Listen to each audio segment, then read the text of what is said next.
À l'heure des retrouvailles et à Champfleury cette fois-ci, les Bécédiens n'ont pas flanché. Ils vont jouer plus que d'égal à égal avec les vautours mahorais, même quand ces derniers vont montrer les muscles en début de finale. Au dunk de Gaston, Sébastien Waro qui répond par un panier à 3 points proprement réalisé comme prévu. C'est un match entre champions océan Indien de très bon niveau. Octavio qui bombe le torse, car après avoir été devancé en premier quart-temps, le BCD enchaîne 10 minutes de basket folie pour mener 38-35 à la pause. On est complètement satisfait, on est où on voulait, on mène, donc c'est très bien. C'est un match d'hommes, ils sont costauds mais on est aussi costauds, on est où on veut, c'est très bien. Du très bien au sensationnel dans le troisième quart-temps, le BCD fait le trou, va pleinement profiter de son temps fort pour recaler les Mahorais à 16 points. C'est le quart-temps de vérité pour le BCD. Les vautours sont largués. On n'a pas réussi à mettre une intensité pour pouvoir gagner ce match.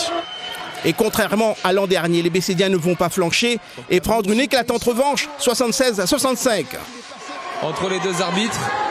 Et ce ballon-là, juste passé en dessous entre deux défenseurs. On a l'ambiance, on a un club, on a une ville, on a une famille qui nous suit. On voulait jouer, on voulait tout donner avec le cœur et j'espère que les gens l'ont ressenti comme ça. On avait besoin des grands joueurs. On a fait tourner, on voulait donner la chance aux jeunes.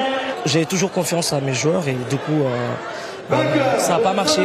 On n'a rien lâché. La stat c'est qu'on est invaincu dans notre gymnase depuis 3 à 4 ans. Donc on avait cette petite confiance en nous. Enfin c'est des hommes, c'est leur t-shirt. Mais là ce soir on a montré que nous aussi on était des hommes. Des hommes de la Réunion qui vont regoûter aux finalités N3 après tant d'années de disette.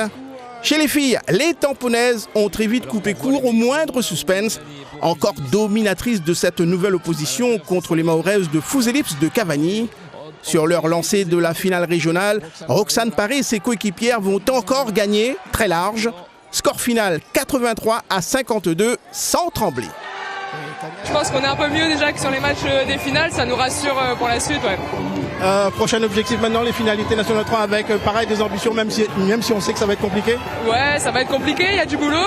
On a encore 2 semaines pour les préparer, donc on va essayer de faire notre mieux là-bas. Ouais.